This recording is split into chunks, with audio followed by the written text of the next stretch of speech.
Hi everyone, welcome to the Piano Keys. I'm so glad that you're here. This is part 2 of my Slay Your Trills exercise series. Now, if you're thinking, well, I don't play trills, so I don't need this exercise, you're wrong. Because this exercise, while it does mimic a trill pattern or a trill movement in your hand, what it really does is it helps you to develop independence of the fingers. That means that each of your fingers can do its own thing. So if you try to play fast or you try to play like kind of complicated patterns at the piano and you find that your fingers just don't do what you want them to do, it's because probably you don't have very good finger independence. So this exercise is for everybody who wants to get better at playing the piano, not just for people who play trills. It will definitely help you to improve your trills, but it will do a lot more than that. Couple of things to keep in mind while you're doing this exercise. Number one, keep your fingers round. If you can see your fingernails while you're playing, then your fingers are not round. You want them, if you've ever walked on ice, you know that if you put your feet kind of out in front of you, you will definitely fall on your bottom, or if you have them slightly behind you, you're going to fall on your face. You want your feet like right underneath your hips, right? When you're walking on ice. So imagine that your fingertips are like your feet and you want to keep them underneath your hand. So you're not going to curve them under, but you're going to have them this way. You're not in front of you, not in back of you, but right underneath. Okay, hopefully you saw that. So that's number one. That means that you have to have short enough nails that you can actually do that. So ladies especially, you like to have your long beautiful nails.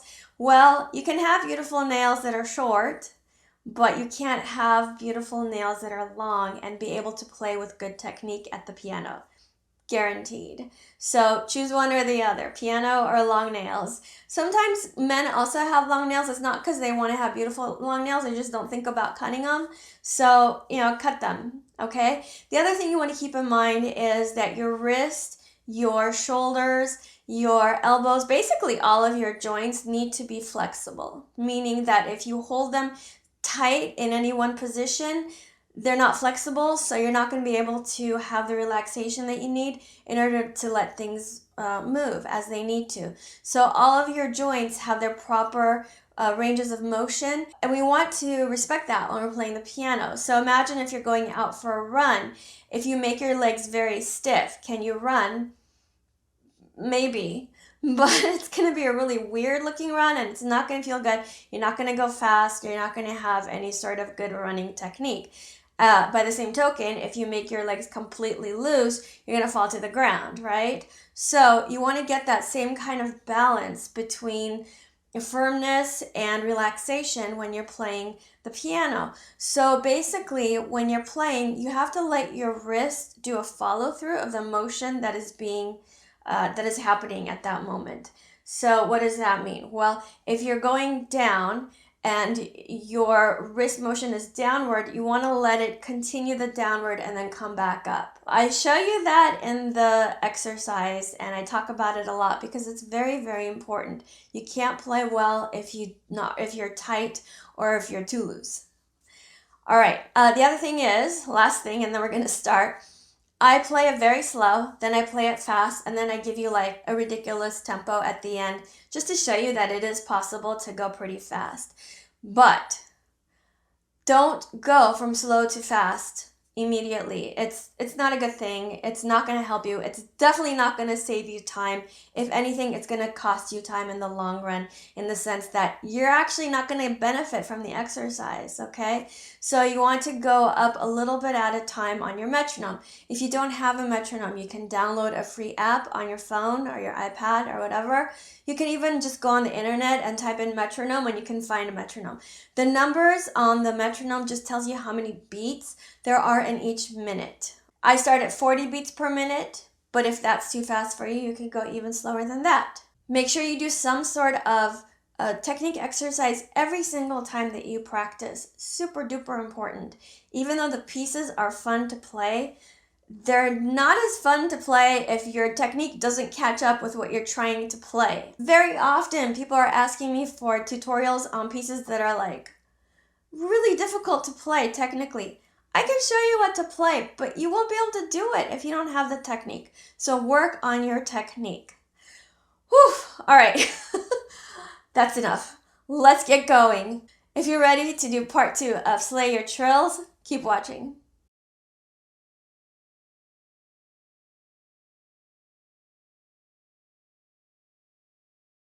We're gonna do the hard hand first, and that's the left hand. This is not to scare you. This is to get you to practice the part that you need to practice before you get tired of practicing, if that makes sense. So we tend to start out with something that's easy, practice it for a while, and then we lose interest, or we run out of time, or we get mentally tired, or whatever. And so what happens is the parts that need practice oftentimes get pushed aside, and they feel like they're getting worse and worse because the other parts are getting better and better. So for that reason, for those reasons, and probably many more that I can't think of right now, we're going to start with our left hand. We're using only white keys, and we're doing a pattern that's repeating all the way up, and then we change the pattern and we go all the way down. So the fingering is a pattern, and the way the notes are being played is a pattern. We're going to start real slow just to get used to the pattern. I'm starting on low C, so here's middle C. I'm starting here because it's very convenient. It's close to where my arm naturally hangs on the side of my body. We're going to start on low C, second finger. Then first finger on D. You repeat that. Now remember the pattern. Third finger takes over where 2 was, and then we play 1 again, repeat. Then fourth finger takes over, play 1 again, repeat. Now play that fourth finger, second finger, third. See where the fourth finger naturally is? You're going to play that note. In this case it's a B, and then third finger. This sets us up to start 1 note higher. So remember, we started second finger on C, and now because of the fingering that I used, 4, 2, 3, 4, 3, we have our second finger on D ready to go. So we're going to do that pattern again. 2, 1, 2, 1, 3, 1, 3, 1, 4, 1, 4, 1, 4, 2, 3, 4, 3. So again, we're set up to start 1 note higher, which is E. This time, instead of saying finger numbers, I'll say note names, because I know some of my viewers have vision issues. So just so you know where I'm going, okay? So hopefully you understand the fingering pattern. This time I'm going to say the note names, second finger on E. E, F, E, F, E, F, E, F, E, F, E, F, E, F, E, D, E. And then this time I'll say the note names and the finger numbers. 2 on F, 1 on G. Repeat that. 3 on F, 1 on G. Repeat that. 4 on F, 1 on G. Repeat that. 4 on F, 2 on G, 3 on F, 4 on E, 3 on F. Now we're set up to go on G, second finger. So I'll just play it. 3, 1. 4, 1, 4, 2, 3, 4, 3. Notice that I'm keeping my fingers round. That means I'm playing with this part of my finger, which is just below where the nail ends. And if you have long fingernails, they need to go. I tell that to every one of my female students, sometimes male too, but it's usually the female ones who will come in with long acrylic nails, and that's when we have to have a talk. All right, so now we're set up, second finger on A, let's do it. 2, 1, 2, 1. Keep your wrist loose. So don't tighten and let your fingers do all the work. This is wrong. You're tightening yourself to the point where you will not be able to go fast. You want to relax your arm. How do you relax? Well, imagine yourself sitting in your chair right now. You're not pushing your bottom down onto the chair, right? But you're also not slumped over falling off the chair. So there's a nice balance between completely relaxed and completely tense. So we want to find that here in your arm and your fingers. Remember that even though it looks like it's the fingers moving around, really it's the whole arm that's playing it. It's a relaxation that comes from the wrist. I very often see people playing like this. You can see what I'm doing with my fingers. It's not right. It will stop you from being able to play as well as you want to. So now we're on B. 3, 1. If you look at my wrist, you'll see it's just doing a little bit of a movement. It's not because I'm moving my wrist, it's because my wrist is relaxed and it's reacting to the fingers' motions on the keys. And now we're on C. That's where we started down here. So we're done. Let's do that much before we go down with no talking. Ready? Here we go.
Okay, so that was ascending. Now we're going to do descending, which is going down.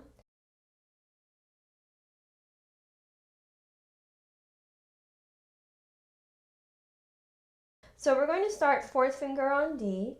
The fingering pattern is going to be 4, 5, 4, 5, 3, 5, 3, 5, 3, 4, 3, 4, 3, 2, 3, 4, 5. Okay, don't freak out.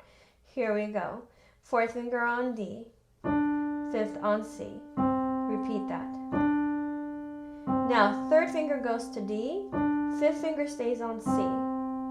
I know this is challenging. Now, third finger stays on D, fourth finger goes to C. Repeat that. Third finger on D, second on E, third on D, fourth on C, and then fifth on B. And then notice now we're starting one note lower on fourth finger, which is C. We started on D. Let's do it. C, B, C, B. Same two notes, but now use 3 and 5. 3, 5. You have to really think about relaxing here. 3, 5. Same two notes. 3, 4. 3, 4, 3, 4. Now, third on C, second on D, third on C again, fourth on B, fifth on A. Now we're starting the whole thing on B, fourth finger. 4, 5, 4, 5. 3, 5, 3, 5. 3, 4, 3, 4. 3, 2, 3, 4, 5. Now starting on A. 4, 5, 4, 5. 3, 5, 3, 5. 3, 4, 3, 4. 3, 2, 3, 4, 5. Now starting on G. 4, 5, 4, 5. 3, 5, 3, 5. 3, 4, 3, 4. 3, 2, 3, 4, 5. Now fourth finger is on F. 3.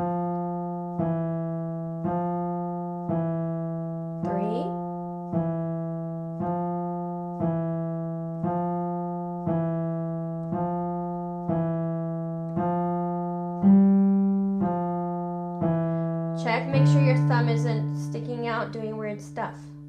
Okay? If you do that, you're creating tension in a very large part of your hand. So relax your thumb and let it just hang out there. Now we're fourth finger on E. Watch my thumb, it's just hanging out.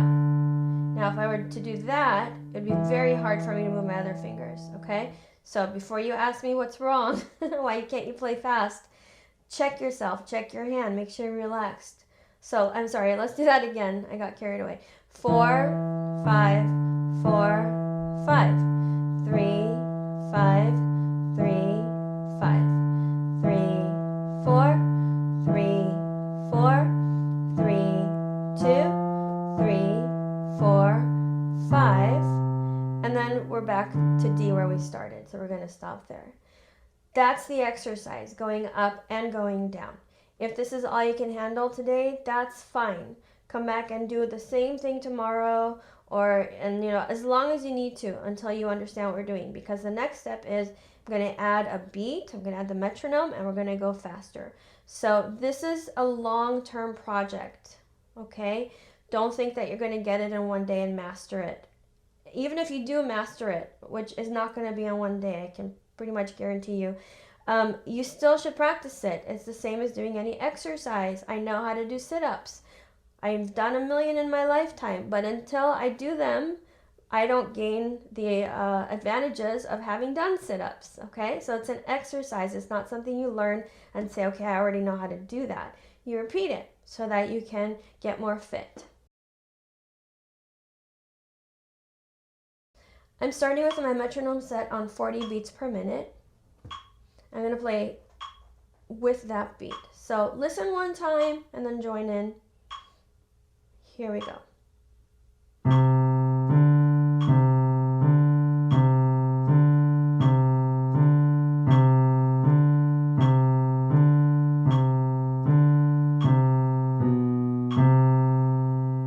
Wait, and then do the next one.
that's the exercise with the beat added. Now what you should do is practice it at whatever tempo feels easy for you for a couple of days, and then go a little bit faster. Because I don't want this video to be like 3 hours long, I'm going to jump ahead and let's see, what am I doing here? I'm going to go fast just to show you what you're aiming for. You should not go from slow to fast. Don't do that. That's the recipe for disaster in terms of being able to play well. You need to go just a little bit faster. So if you did 40 beats per minute one day, the next day come back and do like 44, or 43. It's literally like that. It's just one step at a time. Think, the tortoise and the hare, like the turtle and the rabbit. The rabbit's fast, but the turtle wins the race. Do you know that story? Hopefully you do. If you don't, look it up. Be the tortoise. Be the turtle, okay? Slow and steady wins the race. In this case, slow and steady makes you a better pianist. So I'm going to jump ahead. And again, you should not do this. I'm just showing you what you're aiming for. All right, so what I did before was 40 beats per minute. Now I'm doing 140 beats per minute, okay? Do not do this without practicing all the tempos in between.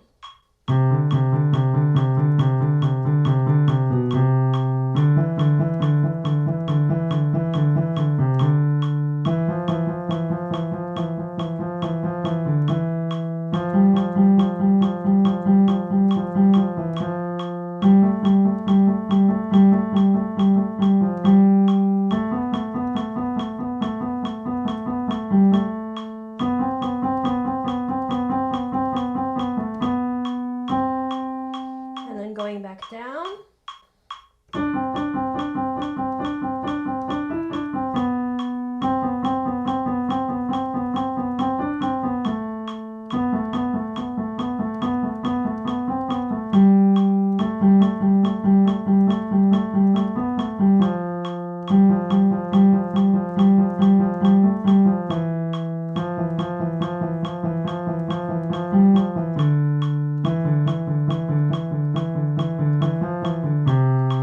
So even for me, this is not very, very easy. I have to think about keeping my fingers relaxed and making them sound even. So we don't want something like,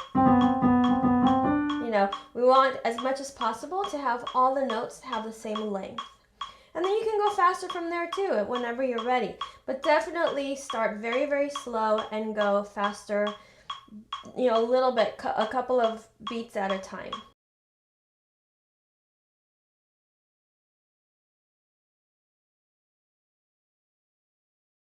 Now it's time for the right hand. There's again a fingering pattern and also a white key pattern that repeats up, we're going up, and then repeats going down when we're going down.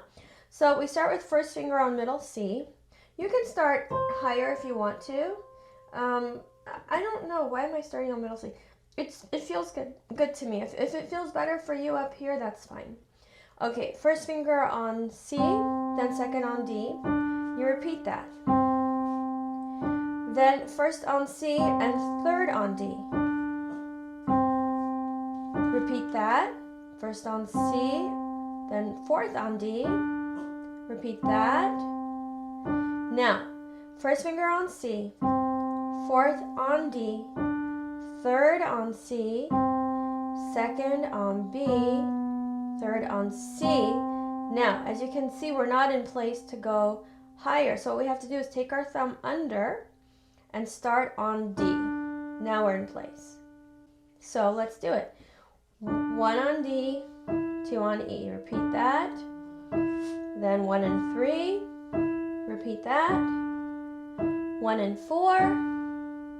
Repeat that. Now 1, 4, 3, 2, 3. Thumb goes under and we started all on E. 1, 2, 1, 2. Then 1, 3, 1, 3, 1, 4, 1, 4. Do 1, 4 again, and then 3, 2, 3. Thumb goes under, we're ready for the next one. And so on. Remember that your wrist also has to be relaxed for the right side as it was for the left. Fingers round. And then when you're not playing the thumb, Make sure that it's not doing weird things. Yeah, sometimes I see people holding on to the bottom of the keyboard. I don't understand that. Stay on top. You need all your fingers on top of the keys. So let's do it starting on F. 1, 2, 1, 2. Then 1 and 3. 1 and 4. And here's that turning around part. 3, 2, 3. Thumb goes under, and we're on G. 1 and 2. 1 and 3. 1 and 4. 1 and 4. One more time, and then 3, 2, 3. Thumb goes under, A. Repeat 1 and 2. 1 and 3. 1 and 4. 1 and 4. One more time, and then 3, 2, 3. Thumb goes under. 1, 2, 1, 2, 1 and 3. 1 and 4. And then that turning part. 1, 4, 3, 2, 3, and then we're back to C.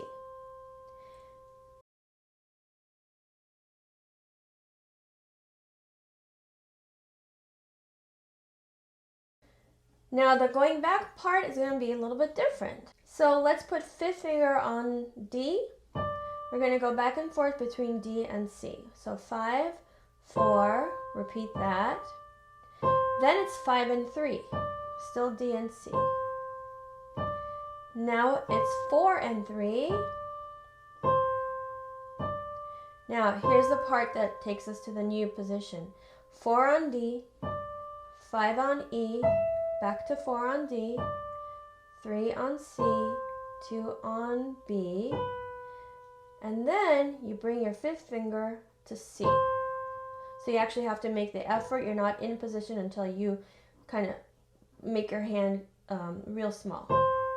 Now start on C. 5, 4, then 5 and 3, 4 and 3. Here's that part that brings us down. 4 on C, 5 on D, 4 on C, 3 on B, and then 2 on A. Now bring your fifth finger to B, and you do the whole thing again. 5 and 3, 4 and 3, 4, 5, 4, 3, 2. Bring that fifth finger in on A, and then 5 and 3, 4 and 3, 4, 5, 4, 3, 2. Bring your fifth finger to G. So you always bring your fifth finger to the note that's just above wherever your second finger is, okay? In this case, it's G. 5 and 4, then 5 and 3, then 4 and 3, and here's that curly part. 4, 5, 4, 3, 2, 5, 4,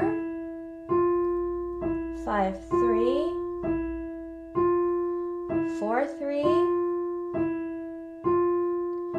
4, 5, 4, 3, 2. 5 on E. Then 5 and 3, 4 and 3, 4, 5, 4, 3, 2, and then back to D.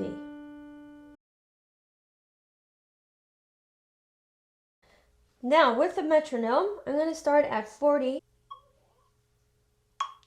So here's 40 beats per minute, and I'll start from the C, middle C, first finger, go up and come back down. Here we go.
descending, 5th finger on D, 5 and 4 to start. Ready, go.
That's where we are going to end. You can keep going if you want.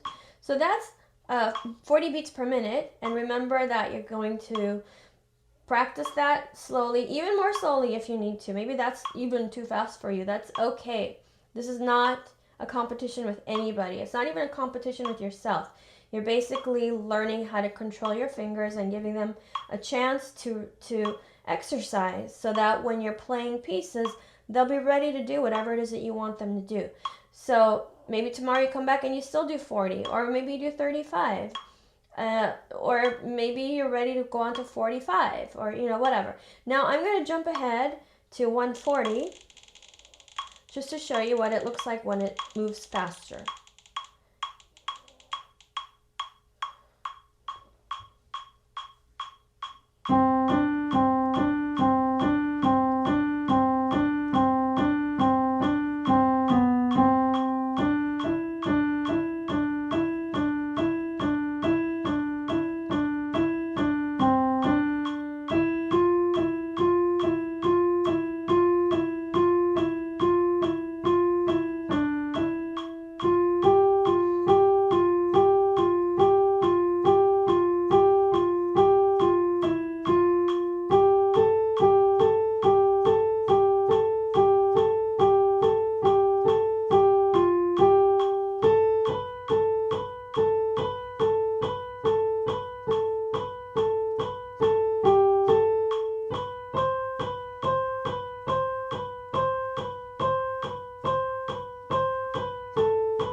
That was part 2 of Slay Your Trills. Make sure that you're doing some sort of exercise every single time that you practice.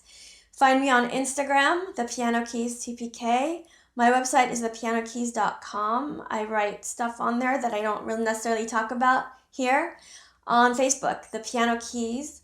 You want to check Facebook because every once in a while I'll post like a huge sale on my piano bootcamp course for the day. And if you're not checking Facebook, you'll miss it entirely. Speaking of piano bootcamp, if you want to learn how to play music the proper way, meaning you read the notes, you know the rules, the structure of how music is put together, go ahead and take piano bootcamp. It's really easy, it's fun, super cheap. I'll put a link in the description box, and you can do it at your own pace at home. Why wouldn't you?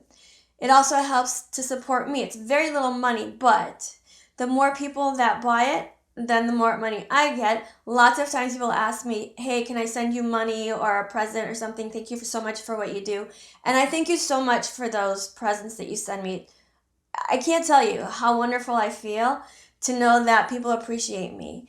And if you really want to support what I do, then buy my sheet music, buy Piano Bootcamp. It's very little money on your end, but it all adds up. And it also boosts my visibility, like in Google and stuff like that. Okay, too much talking. So keep practicing, have fun, and I will see you soon. Bye.